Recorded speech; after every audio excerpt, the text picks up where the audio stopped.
तो दोस्तों आपकी स्क्रीन के ऊपर एक क्वेश्चन दिख रहा है। क्या कह रहा है question?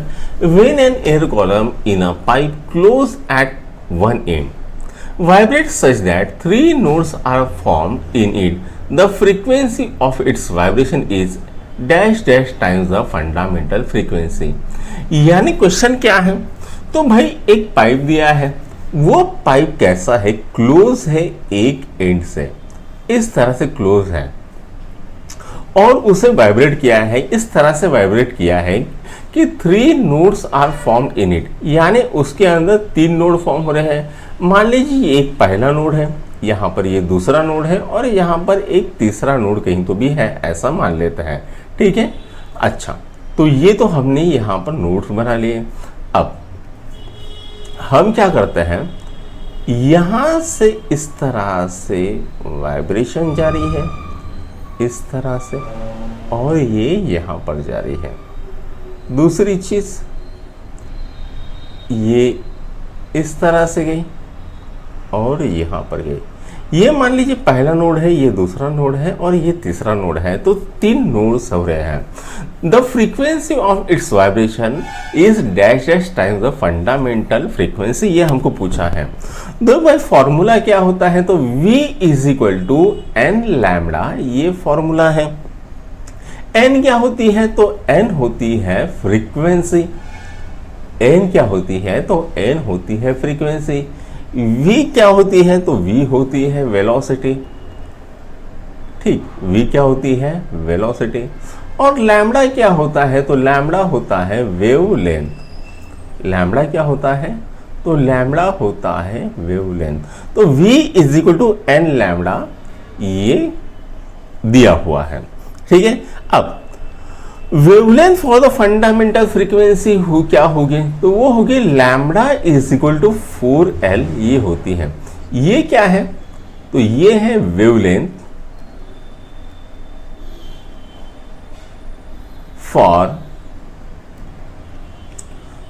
Fundamental frequency, wavelength for fundamental frequency किससे दी गई है? तो lambda is equal to 4L दिया है। अब V is equal to n lambda में हम ये वैल्यू पुट करेंगे तो क्या होगा? V is equal to n into 4L, ये दिया गया, ये आ जाएगा। तो 4NL, V क्या आ जाएगा? तो V आ जाएगा 4NL, तो ये हमारे पास आ जाएगा। अब ये फिगर को देखते हैं भाई, तो यहां से वेवलेंथ स्टार्ट होके यहां पर गई है, तो ये तो कितना हो जाएगा? तो ये हो जाएगा लैम्डा। ठीक है, और यहां से यहां तक कितना होगा? तो ये होगा लैम्डा बाय 4। ठीक है, यहां से यहां तक कितना हो जाएगा? Lambda by 4। यहां पर से यहां तक लैम्डा बाय 4, यहां से यहां तक लैम्डा बाय 4, यहां से यहां तक लैम्डा बाय 4 और यहां से यहां तक लैम्डा बाय 4। तो यहां से यहां तक भी कितना होगा? Lambda by 4। यानी टोटल कितना हो जाता है? तो टोटल लेंथ हो जाएगी 5 लैम्डा बाय 4। तो भाई टोटल लेंथ कितनी आ जाएगी? तो टोटल लेंथ आ जाएगी 5 लैम्डा बाय 4। ठीक, 5 लैम्डा बाय 4। समझ में आया? यहां से यहां तक कितना होगा?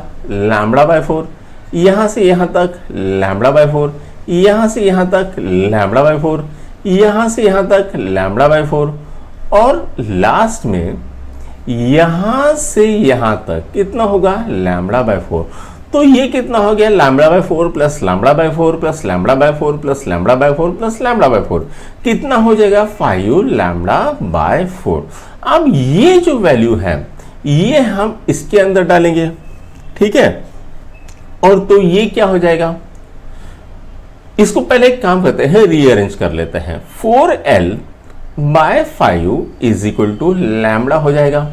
अब यहां पर V is equal to n dash lambda हो जाएगा। जो नया फ्रीक्वेंसी होगा वो कितना होगा? एन डैश L हो जाएगा। अब यहां पर अगर हम लैम्डा की वैल्यू पुट करते हैं तो ये क्या आ जाएगा? एन डैश 4L बाय 5, ये हमको मिल जाएगा इक्वेशन नंबर 2। अब हम क्या करेंगे? ये इक्वेशन और ये इक्वेशन को कंपेयर करेंगे। तो भाई 4 n lambda L is equal to n dash 4l/5। अब यहाँ पर 4l और 4l मर जाएगा, तो n is equal to n dash by 5। अब ये जो n क्या था, तो n था आपका फंडामेंटल फ्रीक्वेंसी, तो भाई n डैश क्या आ जाएगा, तो n डैश आ जाएगा 5n, यानी जो नई फ्रीक्वेंसी आएगी वो फंडामेंटल फ्रीक्वेंसी से 5 गुना बड़ी होगी। ठीक है, तो ये आ गया आपका 5 यहां पर, तो इसको नोट डाउन कर लो।